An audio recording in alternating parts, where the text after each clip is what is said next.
Sol Investiga, temporada 1, episodio número 8, 18 de agosto. Fecha importante no solamente porque estamos en vivo, porque llegamos a este número, sino porque tiene relación directa, casualmente, con el tema que vamos a tratar hoy. Y alguien que está cumpliendo años, y no es precisamente Ezequiel Ferreira, sino que Ezequiel nos va a decir de quién es el cumpleaños hoy. De la Jackie. Sandra Jacquelina Vargas. Vamos a volver a tocar el tema del narcotráfico en Mendoza y principalmente de la jefa narco que tiene Mendoza desde hace muchos años, que fue detenida en el 2014, que volvió a entrar en escena el año pasado con una nueva investigación de la PCN, de la Policía contra el Narcotráfico, y que hay un montón para contar sobre esta mujer que desde hace 15 años que la tiene como principal protagonista de lo que es el oeste de Godoy Cruz. Primera mujer condenada como líder de una banda narco en Mendoza. Primer caso en la provincia de una condena por lavado de activos vinculado con el narcotráfico. Es decir, la pena más alta de la historia argentina por lavado de dinero vinculado al narcotráfico. Mayo del 2016, 15 años de cárcel. O sea, una mujer que todos los bienes que adquirió fueron producto de la comercialización de drogas.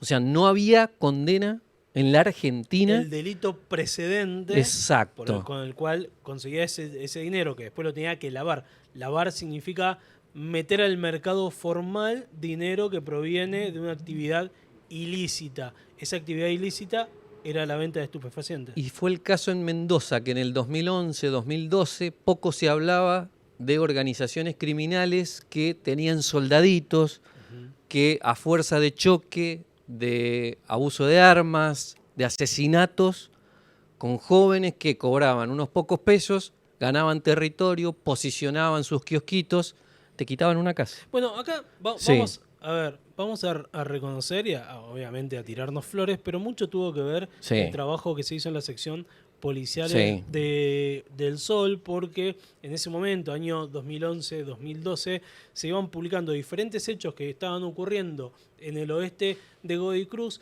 y que la justicia provincial investigaba por separado, es decir, un fiscal investigaba un hecho, otro fiscal investigaba el otro, y no había como un análisis criminal ni una estandarización o buscar los puntos en común.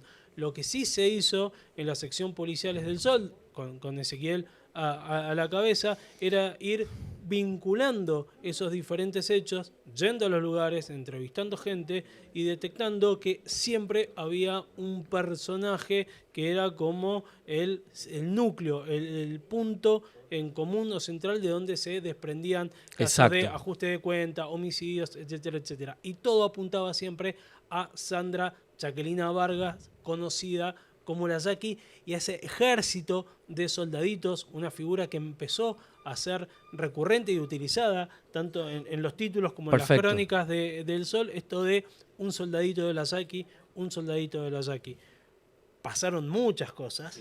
Es que hubo un año en el que en el diario estuvimos publicando asesinatos, abusos de armas, venta de drogas, allanamientos, y no había una conclusión, una reconstrucción de unificación de todos esos hechos. Y en el medio hubo por lo menos 10 asesinatos donde estos sicarios, principalmente jóvenes como Franco Ábrego, el cara cortada, Ariel González, el famoso Arielito, Carlos Junior Vargas, un sobrino de la Jackie, Jonathan Brizuela, porque esto es un clan familiar. Una mujer liderando, Sandra Jacquelina Vargas, que utilizaba toda su familia, todas mujeres la mayoría, y eso no es un detalle menor. ¿Por qué? Porque las mujeres consiguen beneficios, las detienen, quedan embarazadas, reciben beneficios de detención domiciliaria. ¿No? Es una realidad, no es una cuestión que estamos diciendo, no. Acá había un clan familiar liderado por mujeres, ella principalmente, las investigaciones así lo terminan confirmando, y donde se salió de control. Los vecinos, y fuimos con el diario, nos metimos a la zona del Campo Papa, Los Toneles, todo San Vicente. Fue tanto que en febrero de 2013, noche de tormenta, noche de lluvia, esto sí, lo cuento por una experiencia que estuvo un momento adrenalínico. Suena el teléfono. O sea, en realidad no suena el teléfono primero. Me despierto. Teléfono, llamados perdidos. Estoy hablando de 1:30 de la madrugada. ¿Quién llamaba? Claudia Ríos. La fiscal Claudia Ríos. Obviamente, algo pasó. Hola Jorge, sí, mirá, disculpame que te llame, pero tenemos un dato de inteligencia. La Jackie mandó a matar a los periodistas del Sol. A partir de ahí fueron semanas con custodia, consignas, con consignas policial, con un policía presente prácticamente en la puerta en semanas el del diario, periodistas con consignas, con rondines, con firmar planilla. Bueno, valió la pena el costo de haber investigado a una líder narco. ¿Por qué? Un par de años después porque termina condenada. Y no solamente eso, hay una segunda investigación, porque esta mujer siguió liderando desde la cárcel, cambió el modus operandi, se inicia una nueva investigación en la PCN, ya no con la fuerza de choque de las armas, sino con las billeteras virtuales, con gente que vende. Y la PCN ahí inicia otra segunda investigación, y para eso tenemos un invitado. Claro, porque para que haya sido condenada también, claro, más allá del trabajo periodístico, de eso podemos recordar casi ese anecdotario, hubo una investigación importante para aportar pruebas certeras que permitiera después a la justicia dictar una sentencia condenatoria. Por eso el invitado de hoy, Flavio Moreno. Flavio es comisario inspector, es el actual jefe departamental de Maipú y ex titular de la Policía contra el Narcotráfico, que tuvo un rol no activo, protagónico definitivamente en esta causa. ¿Qué tal? Buen día, Ezequiel, buen día, Jorge. La verdad que, bueno, yo hace un año ya que no estoy más en la PCN, estoy ahí actualmente en la jefatura departamental del Maipú, pero bueno, esa segunda causa de la que ustedes hablan, tuvo su génesis allá por el 2024, en la cual la actual titular de robo y hurtos, la subcomisario Abaca, se comunica conmigo y ella me dice una expresión que nosotros la usamos mucho. Mirá, se me cruzó una causa. Esa causa que se le había cruzado era un posible comercio de sustancias prohibidas en todo lo que era el oeste de Godoy Cruz. Ella me dice, yo lo voy a hablar con el fiscal mío de la justicia ordinaria, y si me autoriza, vamos a elevar una compulsa a la justicia federal para que la parte o esa porción de venta de sustancias prohibidas la empiecen a trabajar a ustedes. Así fue que esa causa, esa compulsa, llegó al juzgado federal número 1, la Secretaría Penal A, la doctora del Campo, y el fiscal Alcaraz, Fernando Alcaraz, que estuvo acá en el primer programa, creo. Estuvo hablando ahí. El mismo fiscal que había investigado a la Jackie en la primera causa. Hoy fiscal general. En ese momento era el titular de la Fiscalía Federal número 2. Tal cual. Se empezó a trabajar, se determinó primero la estructura, que era una estructura, un clan familiar, básicamente. Ese tipo de estructuras es muy utilizado. Este tipo de ilícitos generalmente son clanes familiares, grupos familiares, donde el objetivo primordial es la confianza. Es la confianza entre ellos. Y si no son familiares, son personas que se conocen de muchos años. Y esto hace este tipo de vínculos familiares o de lazos de amistad muy fuerte, hace que se nos dificulte las tareas, tanto a la parte judicial como a los efectivos policiales que tenemos que hacer las tareas de calle o las pesquisas, ya sea a través de alguna red social o de alguna escucha telefónica. Comisario, ¿y ahí le salta que la Jackie estaba metida otra vez con la comercialización? Bien, nosotros empezamos a hacer la estructura criminal de este grupo, de esta banda, y bueno, teniendo en cuenta las directivas y la forma de trabajo, nosotros la hipótesis que le planteamos al juzgado federal y a la Fiscalía Federal era que esta señora Vargas, junto con sus familiares, eran los principales protagonistas de esa banda. Flavio, ¿y cuándo es la primera vez como policía de calle, ¿no? Dentro de investigaciones, pero dentro de la PCN, a ver, los que están de civil, los que recorren las calles. ¿Cuándo fue la primera vez que tuviste, te voy a tutear? Sí, no hay problema. Que tuviste, o que frente a ese nombre, o a ese apodo, la Jackie? ¿Te acordás cuando te dijeron, che, hay una persona con estas características, una mujer en el oeste de Godoy Cruz? Yo de la primer causa prácticamente no tuve intervención. Yo venía del área de seguridad, trabajaba en Corralito, en la comisaría 58. Obviamente que ese nombre y ese grupo familiar era Vox Populi en Mendoza. Yo llego a finales del 2012, principio del 2013. Llego directamente al área de calle, y en esa área de calle, en esos grupos de calle, en esos grupos operativos fue que me mantuve en prácticamente 10 años que estuve en esa especialidad de lucha contra el narcotráfico. En ese momento, las tareas mías hacia ese grupo fue complementario, no fue una tarea protagónica. Ya en esta segunda causa sí, más allá que los nombres ya los conocíamos, la forma de trabajo sí había cambiado. La zona no, pero sí la forma de trabajo ya había cambiado, como hizo alusión Ezequiel hace un ratito. Mirá, esas son notas del 2012, 2013, de lo que hacía la organización de Sandra Jacquelina Vargas en el oeste de Godoy Cruz.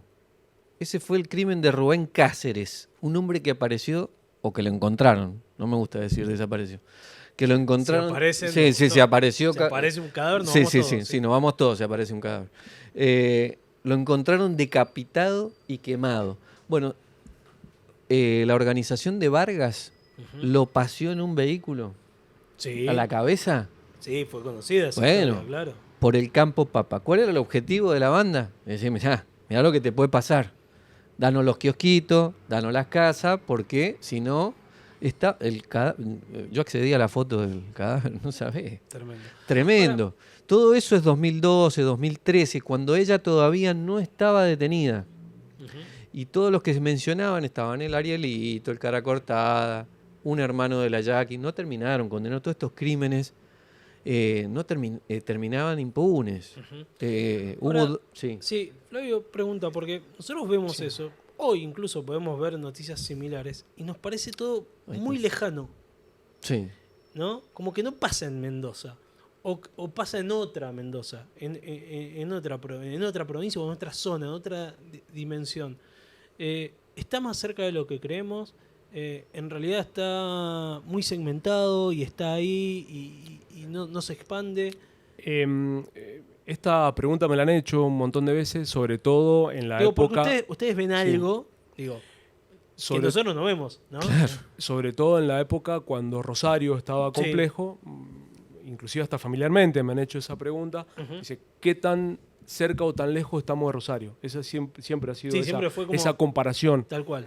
Entonces lo que yo les decía, que nosotros, Mendoza, por su situación geográfica y sociocultural, es totalmente distinto a Rosario. Entiendo que tenemos una problemática, pero estamos muy lejos de ser Rosario. Esa es la realidad. Y esto también va acompañado con un trabajo muy fuerte que se ha hecho, no tan solo desde la policía, sino también desde la parte judicial, en donde cuando se ha visto algunos ciertos personajes que han querido crecer dentro del mundo del AMPA, los hemos aprendido, detenido, y la mayoría están hasta con sentencia firme. Iba a decir, se corta la cabeza rápido, no era el mejor ejemplo, justamente por lo que acabamos de ver. No, obviamente que estas bandas, estos grupos, van a mutar y van a aparecer con el tiempo de otra forma. Pero que acá se ha dado una lucha seria, eso seguro. Ahora, ¿se van sofisticando esto? Recién contabas, cambiaron la manera de operar. Sí. ¿Van buscándole vueltas o es porque básicamente les va saliendo la opción y dicen, bueno, vamos por acá? Mira, en realidad, una de las cuestiones que cambió radicalmente, que yo se lo he comentado a mis jefes cuando me tocó estar ahí, yo le decía, por ejemplo, lo más básico, un kiosco. Sí. Un kiosco. Nosotros, cuando yo arranqué, secuestramos mucha marihuana en los kioscos. La marihuana se empezó a dejar de lado, ya no se secuestra. Se secuestran básicamente cocaína. Claro, porque kioscos. La marihuana la empiezan a cultivar en la casa. Claro. Entonces dejó, inclusive, el último gran secuestro de marihuana que se hizo allá por el 2020, que era una causa de un narco conocido, que ya también tiene sentencia firme, que se secuestró casi 500 kilos en Las Heras. Claro. A partir de ahí hemos encontrado ladrillos, pero no gran cantidad. Y en los kioscos casi nada. La otra metodología es la forma de pago. Antes encontramos mucho dinero, hoy por hoy no estamos encontrando dinero. ¿Dónde está el dinero? En las billeteras virtuales. Sí, casi todo es billetera virtual. Por eso en esta segunda investigación que iniciaron contra la Jackie, hubo un análisis profundo de las billeteras virtuales. Tanto las hijas, Silvina Helves como Karen Helves, quedaron acusadas porque ellas tenían las transferencias del dinero. O sea, cobraban, los vendedores rendían la cuenta a través de las billeteras virtuales. O sea, Vargas, ella estaba condenada, tenía salidas transitorias. Por ejemplo, un sábado. Hay un trabajo muy interesante de la PCN que la espera a Sandra Jacquelina Vargas, y podemos ponerle las imágenes, que la espera a la salida de la cárcel del Borbollón, y Vargas sale y la espera su novio, Diego Cumelas. La espera y se van en un Chevrolet Corsa y se van hacia el Campo Papa. ¿Cuál era la teoría de la investigación? Es que Vargas, la Jackie, salía, se iba directamente hasta la casa de la mujer, Liliana Echeverría, que le vendía la droga en el Campo Papa, le cobraba la recaudación y después volvía.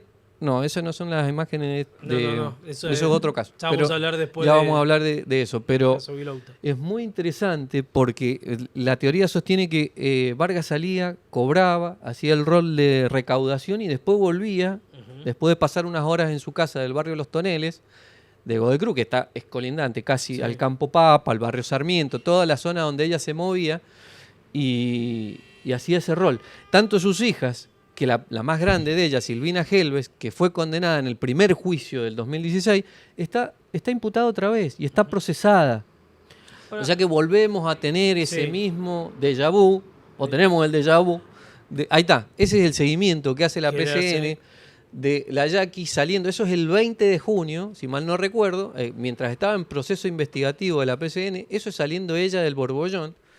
Quizás se le puede hacer un poquito de zoom, pero la foto es muy interesante. El Corsita que la viene a buscar y después hacen un seguimiento que va muy interesante. Ahora, Flavio, cambió el sistema de pago, ¿no? Sí.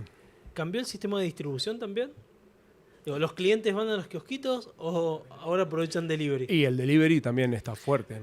Eso, en realidad, digamos, la génesis del delivery fue la pandemia, donde el comprador no se podía arrimar al kiosquito. Entonces cambió totalmente también el método. Cambió el método. Igual hoy por hoy yo creo que... De la policía también, porque... Y nosotros tenemos que ir adaptando toda nuestra estructura a la nueva metodología de trabajo de ellos. Hace 15, 20 años era ir a detectar al cliente, seguirlo, que se produjera la transacción, a uno lo encontraban con la plata, al otro lo encontraban con la droga. Eso ha cambiado. Sí, pero, por ejemplo, nosotros... hablo de nosotros porque uno el tema el sentido de pertenencia todavía no tiene. En todos los destinos que he estado, no es el único. He estado en la patrulla de rescate, en la UMAR, y cada vez que me toca hablar de ellos digo nosotros, pero bueno. El fonodroga es una herramienta imprescindible.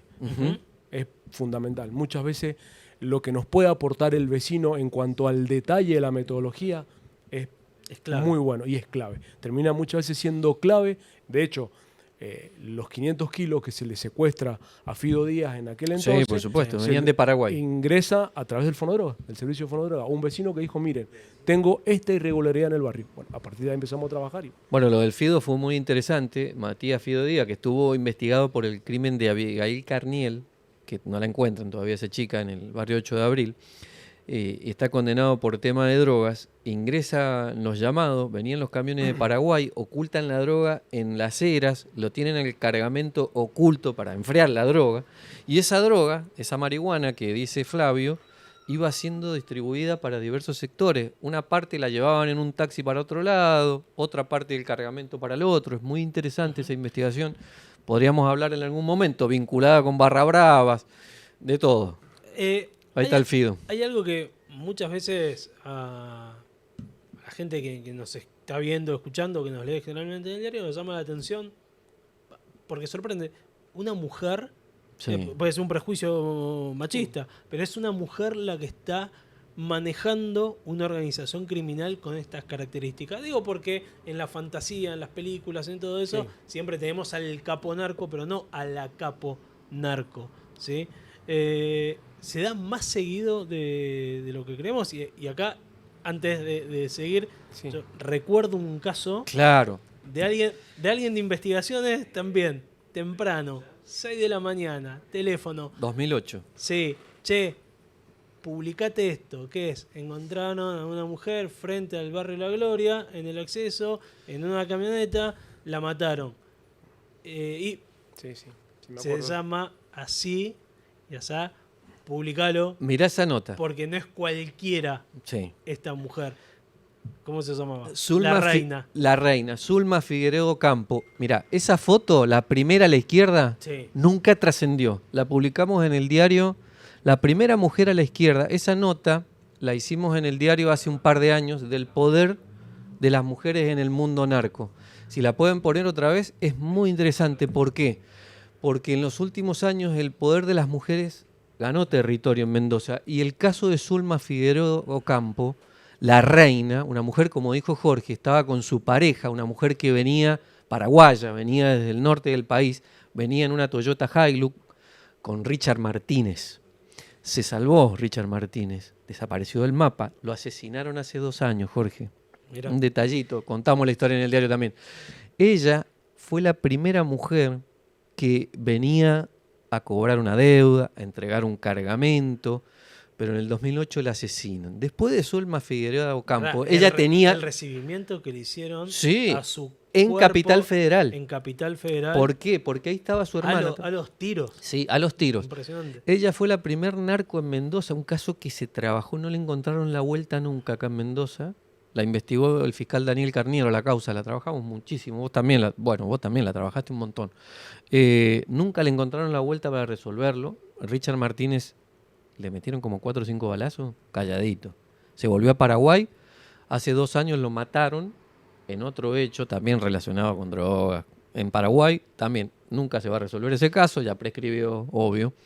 Pero Zulma Figueredo Campo fue la primera mujer donde se empezó a hablar de narcotráfico, que decían que había una deuda, que el poder de la triple frontera, donde la matan, es el corazón, que se hablaba de algunos narcos de poder. Ahí empieza a aparecer la figura de Peco Aguilera, del Gato Araya. Exactamente. Eso, ¿no? Bueno, y ahí está Sandra Jacquelina Vargas, por eso te digo, está Zulma Figueredo, por eso hablamos del poder, está bueno lo que decís vos, hablamos del poder de la mujer.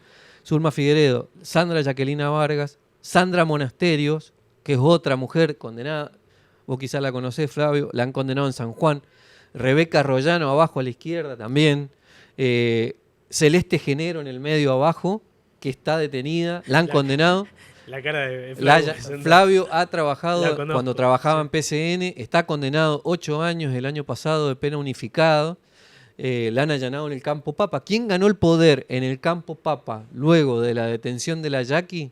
Celeste Genero. Y a la derecha, Hilda Pizarro, otra mujer de Godoy Cruz, con base en el barrio La Estanzuela, que han ganado poder. Estas mujeres no son cualquier mujeres, son mujeres que han ganado poder.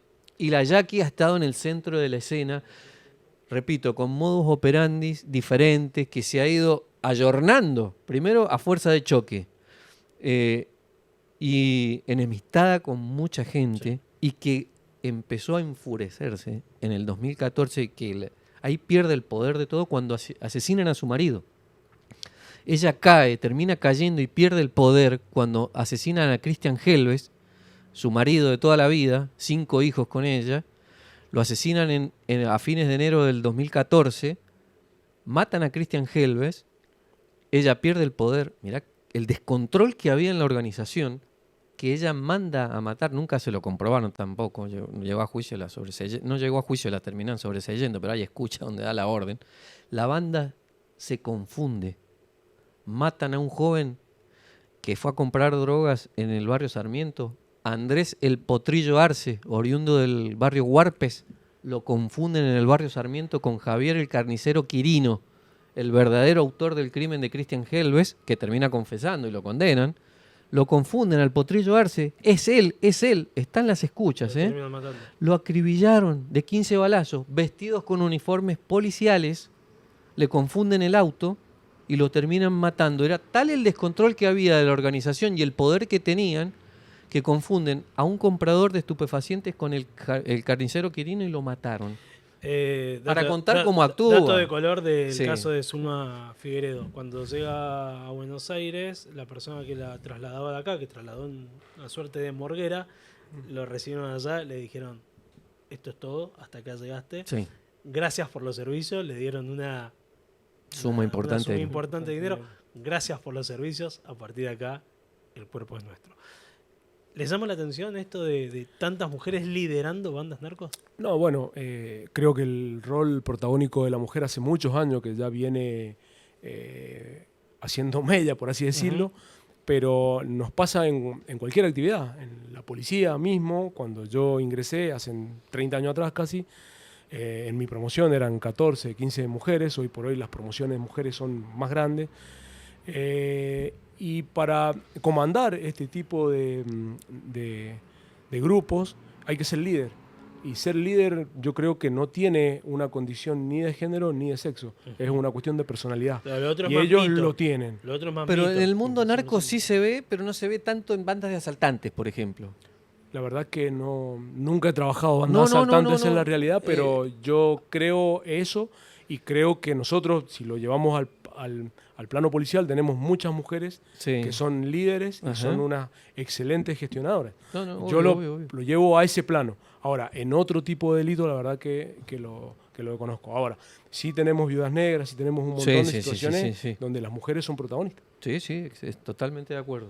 Bueno, está el caso, ¿cómo se llama? Sara, se me fue. ¿Cuál? La que componía la banda con Varo Rondino, con toda esa... Sara Bugueño. Ahí está. ¿Viste? ¿Querés memoria? Acá la tenés. Muchos tiempos sin casa, pero me acuerdo. Otros tiempos, otros delincuentes, otros está bien. Igual generalmente terminan siendo los mismos. Sí, siempre. Rondamos en los mismos nombres. Está bien. Qué interesante todo lo que ha hecho Vargas, ¿no? Y lo que sigue manteniendo y lo que se viene, ¿no? Porque la elevación a juicio de esta nueva causa está pronto a realizarse y va a tener que enfrentar un proceso. La pregunta es eso, es como terminan una causa y se meten en otra, es como que da la sensación de que siempre dejan a alguien a cargo que hereda ese poder, pero que la banda nunca se logra desarmar. ¿Es así o...? No, yo creo que ellos se han criado en ambientes, en familias donde el trabajo no era una prioridad. Y sostenerse económicamente y tener una vida de placer no era el trabajo el camino. Entonces, no creo que por más que tengan sentencias firmes, estén detenidos periodos larguísimos, cuando salgan vayan a trabajar. Entonces, por algún lugar van a encontrar para seguir haciendo el negocio de ellos. Y en estas estructuras que son familiares, que son como pymes, ¿hay alguien que siempre trata de dar un paso al costado y decir, yo no me quiero involucrar con esto? ¿Y ustedes entienden que pueden entrar en una investigación por ahí? Nosotros hace un tiempo, también una causa que llevamos, bueno, no sé si tiene sentencia firme, no lo recuerdo, de un cargamento de cocaína que venía del norte. En las escuchas telefónicas sale, claro, un hermano que era parte de la banda, era parte del grupo. En las escuchas él dice, mire muchachos, yo llego hasta acá ya está complejo todo, yo me abro, y esa persona terminó quedando libre, básicamente, no se le pudo imputar nada. O sea, estaba dentro de la banda, pero cuando llegó el momento de definición de ese comercio, de ese transporte, la persona se apartó sola. O sea, el rol llegó hasta un punto y después cuando había que acusar de alguna reflexión tuvo en su cabeza y se abrió. Mirá. ¿Se pueden abrir? ¿Es fácil abrirse de una banda narco? La verdad que si hay alguna represalia entre ellos, y bueno, puede que sí. ¿Y han detectado, eso que dice Jorge, han detectado en escuchas donde puede haber alguna amenaza? Ojo con lo que te puede pasar si te abrís. Mirá que esto no es una salida fácil. El narcotráfico... amenazas internas no, pero sí hacia las otras bandas, hacia las bandas enemigas. Eso sí. O sea, a los rivales sí. No. A los rivales sí. Y sí, esa es la clásica guerra entre bandas que uno a veces habla, que publica, que menciona, que trata de bueno, no me gusta decir mucho investigar, pero que toma conocimiento de que hay enfrentamientos entre grupos armados por territorio, es así, se amenazan y la Yaqui tenía ese problema. El oeste de Godoy Cruz, creo que en los últimos 15 años es la cuna de los enfrentamientos. Hasta hace muy poquito hubo víctimas inocentes que se comieron un balazo. ¿Qué diferencia hay entre tu rol actual, sí, como un jefe operativo, ¿sí? a cargo de una departamental, y el momento en el que estabas en la calle? Bueno, en realidad yo... En la calle, en el mano a mano, en el día a día, en el contacto permanente. En realidad, bueno, mis destinos han sido comisarías apenas salí del colegio, comisaría 36, 31, de ahí fui a la UMAR, patrulla de rescate. En la UMAR estuve muchos años, de ahí, bueno, Corralito, bueno, ahora después estuve en la parte de civil, digamos.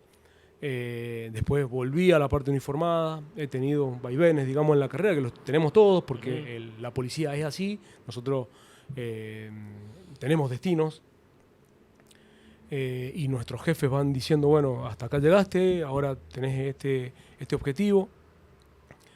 La verdad que lo que extraño del contacto, que te lo decía hace un ratito, o sea, lo que extraño de la calle es el contacto con el personal, es el contacto, el día a día, el codo a codo, el tomar un café en la calle, el poder compartir. Eso es lo que más extraño.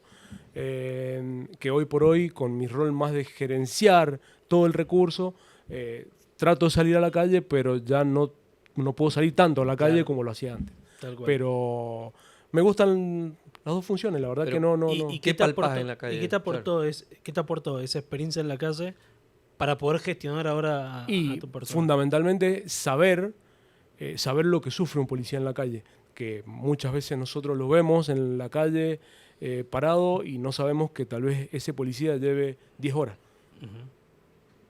Sin haber comido, básicamente, en algunos momentos. Y más allá de eso, del comportamiento y las cuestiones que se ven que se ven en el día a día, ¿no? Recorriendo cuadras, barrios conflictivos, ¿no? ¿Ha venido algún ayudante o algún auxiliar y jefe, esto y esto, y vos explicarle, no, mira, es por acá, si ves esto, entonces seguramente va a ocurrir esto otro, de poder aportar esa experiencia? Sí, muchas veces la experiencia que nosotros podemos llegar a aportar, eso yo se lo digo inclusive hasta los jefes que me toca comandar, yo le digo que al personal lo tenemos que escuchar, porque son los que están en la calle en este momento.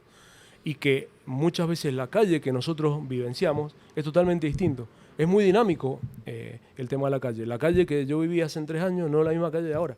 A nosotros, inclusive, ustedes recordarán en la época de la pandemia, o sea, cambió radicalmente la sociedad, radicalmente. Era otra calle, inclusive nos encontramos hasta con otras personas totalmente distintas.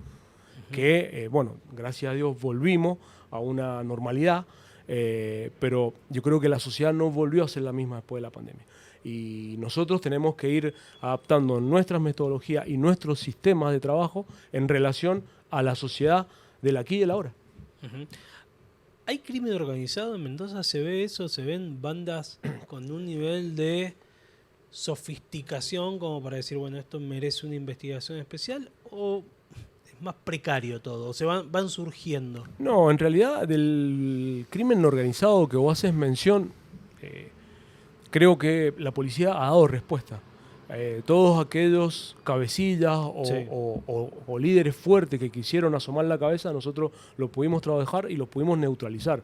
No quita que alguno esté emergiendo ahora y que tengamos que ponernos a trabajar seriamente y que lo vamos a hacer. Hablábamos que muy pocos delitos graves acá en Mendoza quedan sin esclarecer. En líneas generales se esclarecen todos los delitos graves y todas las bandas criminales, obviamente. Si tuvieses que hacer una comparación sobre... ¿En qué año egresaste de la escuela? En el 99. En el 99. ¿Cómo fue mutando? En 98, perdón, 98. ¿Cómo fue mutando el delito hasta hoy? El nivel de violencia, si está o no atravesado por el narco. ¿Qué diferencia grande notás? Obviamente que el narcotráfico es totalmente distinto o la venta de sustancias es totalmente distinta a aquellos años ahora. Inclusive hasta los consumos problemáticos. Encontrarse con alguna persona que tuviese problemas en un consumo era prácticamente 1 en 1.000.000. Hoy por hoy tenemos muchas personas con consumos problemáticos graves y eso también cambia la sociedad y cambia la metodología del delito.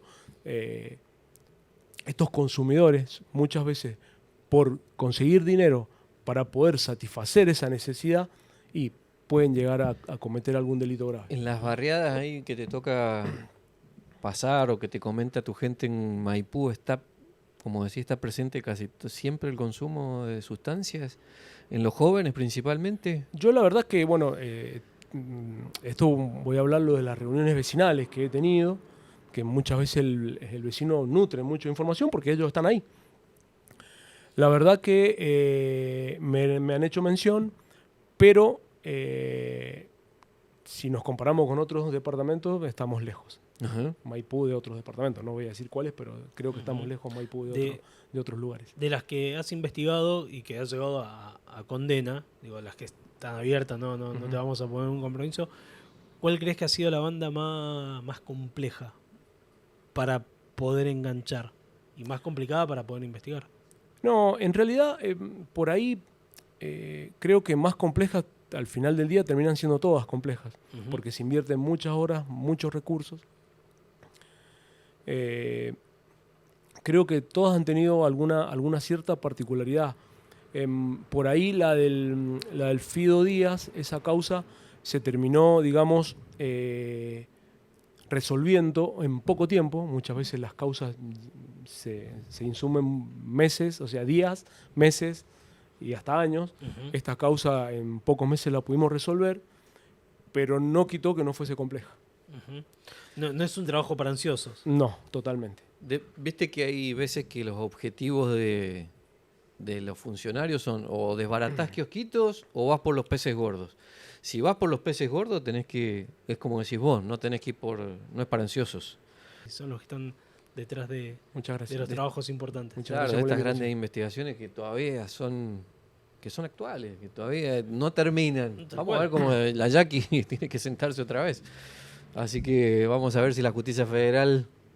Yo creo que el debate va a ser a fin de año o el año que viene de la segunda causa. Así que gracias, Flavio. Muchas gracias a ustedes, muy amable. Cambiamos de tema, nos metemos en el tema, el escándalo de la última semana, que tiene que ver con el sobreseguimiento de Alejandro Verdenelli, que había sido imputado y posteriormente condenado por un homicidio culposo agravado. Vamos a contarlo. Esto ocurrió el 26 de agosto de 2017. Un chico llamado de 21 años, Alan Vilouta, sale de trabajar en el patio de comida de la barraca, cruza el acceso sur, cruza mal, hay que decirlo, cruzan por un lugar que no está autorizado.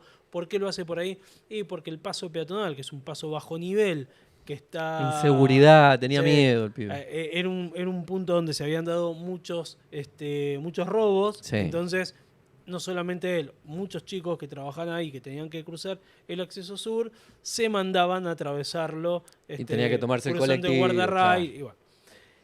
Lo atropella un auto, muere en el lugar, el conductor huye. Se da la fuga. Casi 3 días más tarde se presenta con su camioneta ya prácticamente lavada, pero no arreglada, le faltaba el espejo retrovisor, que queda tirado ahí sobre la calzada, producto del impacto. Gracias a eso logra identificar el vehículo. De Alan, identifican el vehículo. Algunos decían que podía ir ebrio, manejando en estado de ebriedad. Eso no se podía confirmar porque ya después de 60 horas no había chance de hacer alguna pericia toxicológica que permitiera determinar si 60 horas antes... Se limpió el muchacho. Sí, se hicieron algunas... se fueron hilvanando algunas pistas, por ejemplo, que había estado comiendo en Palmares, cuál había sido el ticket, la factura, el consumo. Se supo que en esa mesa se había tomado vino, se había tomado Fernet, pero de ahí... Incluso se analizaron cámaras de seguridad donde se lo veía tambaleando en su casa. Claro. Están las fotos, ya enseguida las vamos a publicar. Ahí tenemos, ahí estamos viendo a Alan Vilouta y al empresario Alejandro Verdenelli. ¿Qué ocurrió? Bueno, lo terminan condenando a 3 años de prisión en suspenso, más 8 años de inhabilitación especial para conducir todo tipo de vehículo. Esto fue el 14 de abril. Hace 9 años. Del 2020. ¿Qué cosa? Ah, el juicio. Sí, el juicio sí. El juicio, el 14 de abril de 2020 lo condenan a 3 años de prisión. La escala penal por el delito, por este homicidio agravado, era de 3 a 6 años. Digo, vale tener en cuenta todos estos datos. Su abogado defensor, Eduardo de Oro, hace un pedido de casación para apelar, básicamente. Eso es que la Corte defina. Y que la Corte defina. Claro. Bueno, la Corte definió muy tarde. La Corte rechaza ese pedido de casación y lo rechaza el 12 de febrero de este año, del 2026. ¿Qué hace? Rechaza el pedido de casación. Por algún motivo, quienes están familiarizados con la justicia penal saben que cuando la Corte rechaza una casación, automáticamente en 24 horas lo notifican. Bueno, por algún motivo extraño no lo hicieron en la Corte. ¿Sí? Meses.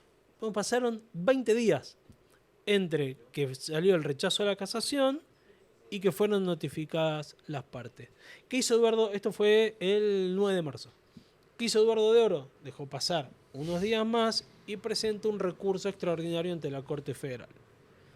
El 13 de abril de este año, un día antes de que se cumplieran los 6 años, ¿sí?, de la sentencia, la Corte rechaza ese pedido.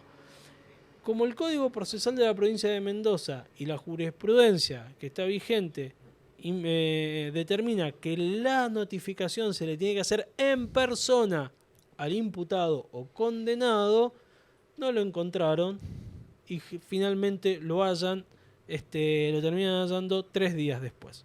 4 días después, porque esto fue el 17. Algunos dicen que de Oro Pillo le dijo, tomátela, andate. La notificación tiene que ser personal. A San Rafael la notificación tiene que ser personal. Claro. Se cumplieron. Bueno, ¿qué dice también el Código Penal para la prescripción de una pena? ¿Sí? O de la acción penal, para que se extinga la acción penal. Que si en el periodo máximo de la condena, de una condena potencial, no hay una sentencia firme, se cae todo. Es decir, pasaron el delito por el cual lo imputaron, lo condenaron, era de 3 a 6, le dieron 3, pero como pasaron 6 años sin una definición de la Corte, vuelve al tribunal y se extingue la acción penal, sobreseimiento. Es decir, el juicio nunca existió. Sí, no fue ni absolución, fue sobreseimiento. Prácticamente, es como para decir, che, acá no se juzgó a nadie, a Alan Vilouta lo atropelló y lo mató un fantasma porque es como si esto... ¿Y qué hay detrás de todo eso, Jorge? Hubiese ocurrido. Bueno, acá hay un factor importante. Primero, la demora injustificada de la Corte. Tener 5 años y 10 meses una causa durmiendo, más allá de que algunos votos en borrador ya estaban desde el 2024. ¿Y qué explicación puede tener la Corte para demorar tanto un expediente? Ninguna. No tiene justificación. ¿Alguien habla? No, nadie. Está todo como que, ¿qué pasó? Nos encontramos con esto y no sabemos qué ocurrió. Pero hay otro tema, y es el tema de las notificaciones. Sí. Porque hace al hecho. Al hecho. Ok, primer grave error de la Sala 2, la Sala Penal de la Corte, que está integrada por Mario Adaro, Omar Palermo y José Valerio. Digo, fueron esos 3, pero podría haber pasado a cualquiera de la Corte, porque enseguida vamos a hablar de otro caso que hace 6 años que también está durmiendo en el 4º piso de tribunales. Finalmente, 5 años y 10 meses después, rechazan el pedido de casación, ¿no? ¿Por qué no se notificó 24 horas después? Eso hubiese acelerado absolutamente todos los días y todos los procesos. Bueno, pero eso es cajonear, eso es dormir, eso es mirar para otro lado. ¿Qué es lo que es? ¿Quién está ahí? ¿A quién están apuntando ahí? Exacto. A un prosecretario, que es el prosecretario penal y que tiene que llevar todos esos números. El prosecretario penal se llama Pablo Raballe, tiene que explicar. Ahí hay hay un despelote interno, se están cruzando acusaciones, sobre todo y acusaciones de deslealtades. Pablo Rabase llega a la corte de la mano de Omar Palermo. Había sido prosecretario del juzgado de Alejandra Mauricio, pide una licencia especial para irse a la justicia federal hace varios años con Omar Palermo, y cuando Omar Palermo viene a la corte, tiempo después, él vuelve, ¿sí?, para ser prosecretario. Estuvo un tiempo muy cerca de José Valerio también, y un tiempo muy cerca del actual presidente de la corte, Dalmiro Garay. De hecho, fue nombrado representante dentro del Consejo de la Magistratura por el lado de la Corte. O sea que juega para dos. Para la Comisión Evaluadora Penal. Exacto. Es decir, quienes evalúan, una comisión evaluadora que está muy cuestionada, fue protagonista en el 2023, 2024, un escandalete, se desarmó de un momento para el otro. Bueno, actualmente él formaba parte de la comisión evaluadora del fuero penal. Había de hecho, había un concurso para ocupar un cargo, para rendir por un cargo para juez de tribunal colegiado. Se le da de baja a ese concurso, nadie entiende por qué, y automáticamente Rabase renuncia, ¿sí?, a su rol como miembro de la comisión. Es decir, en la justicia todos dicen 2 más 2 es 4, seguramente renunció, le dieron de baja este concurso, próximamente va a estar participando de ese concurso y vas a saber si no lo termina ganando. Entonces, después, bueno, y además el prosecretario es el que va notificando, es el que tiene el día a día de esas cuestiones, de esos documentos, y el que tendría que haber dicho a los ceduleros, ¿sí?, a los notificadores, vayan y notifiquen esto. Exacto. Nadie puede entender ¿por qué no lo hizo? ¿Por qué pasaron 20 días para que eso se hiciera efectivo? Y ahí ya tenés la clave, no tanto en la del 13 de abril, en la notificación del 13 de abril, que no se logró hacer en tiempo y forma, sino en la anterior, en el rechazo de casación. Yo te decía, están todos involucrados en esta historia. Me imagino que te acordás, y quienes están escuchando se acuerdan de la historia de los equiparados a magistrados. Claro. Bueno, a partir de el estado público de lo que ganaba una secretaria de la Corte, todos dijeron, ¿cómo está ganando lo mismo que un juez de la Corte? A partir dijeron, no puede haber más equiparados a magistrados que no cumplan un rol jurisdiccional, es decir, que no tomen decisiones. ¿Quiénes quedaban, sí, autorizados para ser equiparados? Los relatores. Los relatores básicamente son las personas que están secundando lo siguen haciendo, a los ministros de la Corte, los que arman los fallos, los que estudian los casos. Bueno, esto fue mediados de julio del 2020, sale la ley que prohibía a los equiparados magistrados. ¿Qué hicieron? Una veintena de equiparados que estaban director de esto, director del otro, director... ¡Pum! Cautelar. Le hicieron lugar en la Corte de la Cautelar y hace 6 años que nadie define. Por lo tanto, esas personas, ya son 18 porque algunos se fueron jubilando, se fueron retirando, esas personas siguen cobrando como si fuesen jueces sin cumplir un papel ni siquiera parecido al de un magistrado. Y en esa historia están absolutamente los 7 miembros de la Corte involucrados que tienen que tomar una decisión. Pero qué perfecto relato. Esta historia, bueno, ¿quedó? Pero clarísimo. Excelente relato por el caso Vilouta y todo vinculado con este entramado que tiene la Corte y que nadie va a dar explicaciones. ¿Y cuál es el otro caso que decís que tiene que resolver y que no? El de los... El que acabas de decir ahora. El de los equiparados. No lo resuelve. Hay una cautelar que lleva 6 años vigente. Ese. Bueno, no perfecto. Creía que había otro. No resuelve el fondo de la cuestión. No, bueno, tienen que resolver Probolo 2 también. Probolo 2. Ese era. Casi 3 años. Y otros que debe haber. ¿Y quién controla todo esto? Nadie. Absolutamente nadie. Bueno, la Corte tiene que ponerse al día. Debería hablar alguien de la Corte, estaría bueno. En el tema de Vilouta, más allá de la Corte, hay otros protagonistas. Durmió la querella. La querella durmió. La querella también debería. La querella durmió. Claro. El Ministerio Público Fiscal durmió, porque tienen que ver, ¿no? un calendario, anótenselo en un cuadernito. Claro. Así como hacemos todo, que pegamos un almanaque en la heladera con un imán, pónganse en una ventanita un calendario, esta causa me vence, esta causa me vence, vayan y presenten un pronto despacho. Lo que pasa es que tienen miedo a los pronto despachos en la corte, no les gusta, ¿sí? Es como que entienden que meterle un pronto despacho a la corte es falta del respeto. Pero... Es que a veces uno cree que hay malas intenciones, pero hay veces que hay mala praxis también. Sí. Se duerme. Y como suele ocurrir en Mendoza, todos son amigos de todos. Sí, totalmente. Sí. Y más en el mundo de la judicial, sí, totalmente. Bueno, hemos terminado. Sí, bien, tranquilo. Sí. Somos más que puntuales, siendo las 12:59, a unos segundos de las 13 de la 1 de la tarde. Es momento de decirles chau y nos encontramos cuando el martes que viene. Exactamente. Chau, Jorge. Chau.